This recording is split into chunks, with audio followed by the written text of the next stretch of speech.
Would you like to hear a story? Folks, where I come from, the storyteller needs a little more encouragement than that. Would you like to hear a story? This story comes to us from Brazil. They say that a long, long time ago, a noted spiritual master was traveling through the hills with his acolyte, a boy 8 years old. This is how it was for them. They would travel from town to town, teaching and healing people with their hands. Every night, because they'd taken a vow of poverty, they would sleep by the side of the road, wherever night found them. And they would beg for their dinner from the inhabitants. One night, they were going along the coastal region of Brazil to a place where there were high sea cliffs over the ocean. Remember that. It's going to be important later on in the story. And they camped up on a hillside, and when they looked down the road, they saw a little cabin hacked out of the forest. The master said to the boy, I want you to go down there and ask them if they can spare some food for us. The boy said, but Master, we have enough food for tonight. Just do what I've asked.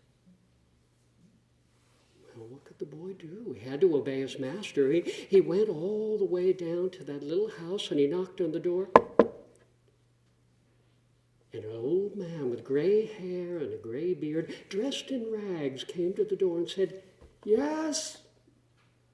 The boy said, I'm sorry to bother you, but my master and I are traveling, and I wonder if you could spare anything for our dinner. Well,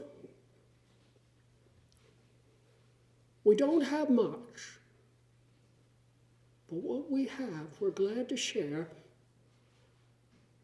And he went away and he came back a moment later with a half a loaf of bread and a wheel of cheese wrapped in a cloth. The boy said, do you and your family live here? Oh, my family, my wife and I and my son and his wife and their 6 children. Oh, well, how is it for you? Very difficult. We make our living by cutting wood out in the forest every day. And praise God, if it wasn't for that skinny old milk cow that we have tied up out back in the pasture, I don't know what we would do. We'd probably starve. Well, thank you, the boy said. He went back to his master and he told him everything that had happened. The master said, they are good people. We must help them. Tonight, when you're sure the family's asleep, I want you to sneak down there and I want you to go back into that pasture and untie that cow and lead him up to the cliffs and push the cow over the cliff. No, the boy said, if we do that, that'll be the ruin of them. Just do what I've said. Well, what could the boy do? He had to obey his master. He slipped down there under cover of darkness, and he took that rope. That poor cow was half blind. She was so skinny and frail. And he led her up the winding trail to the cliffs. And with one push on her hindquarters, he sent her over the edge and onto the rocks below. He always felt bad about that. 7 years went by.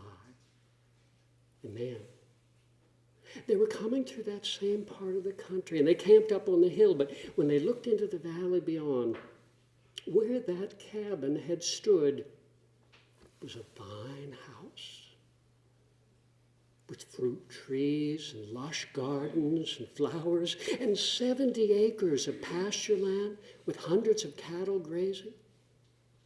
The boy said, oh, Master, I always wondered what happened to that family. Some rich person's come along and kicked them off of their land. I want to go down and find where they are. I thought we were helping them. Well, the boy went down and he knocked on the door.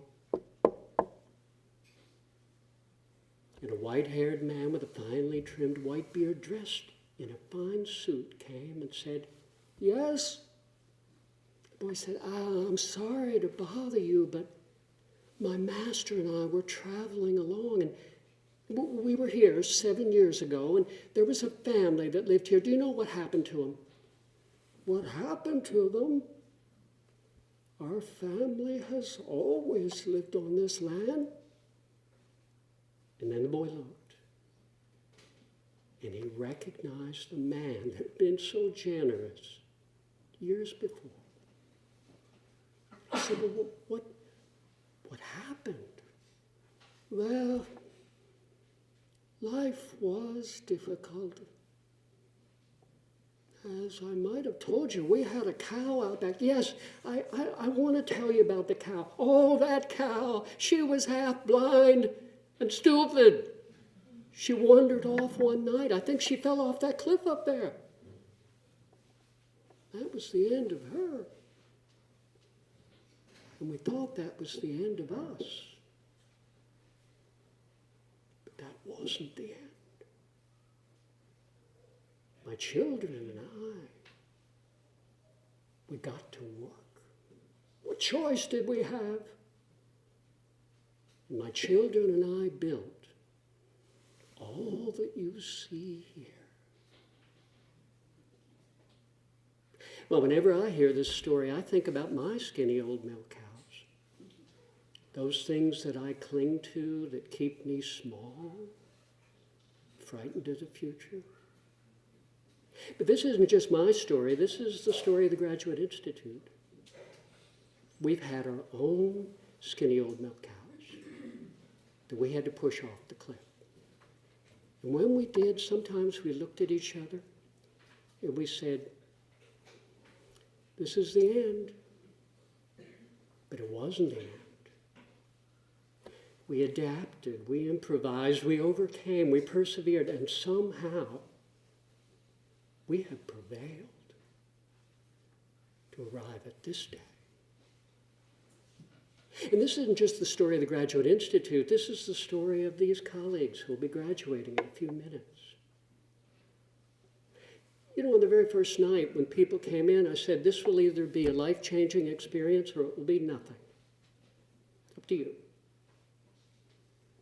And there may have been times when people were sitting in class and they said, "You know, what have I got myself into? Why did I do this?" I see you nodding your heads. Why did I do this? These people are out of their minds. But somehow, you push some of your own sacred cows off the cliff. You push those things away that no longer served you. And were willing to adopt a more expanded idea of yourself and the world. Without this, you don't have transformational learning. You don't have a growth mindset. But this isn't just the story of the graduates. This is the story of all the families, because you nurtured the dream. You made it possible. You witnessed all of this to arrive at this day. This celebration of the human spirit.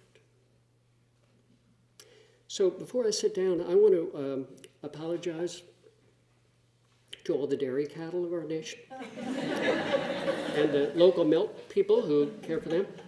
And hey, full disclosure, no metaphors were harmed in the making of this commencement speech. So you graduates should give yourself a good hand for doing such an excellent job. Good luck with your story.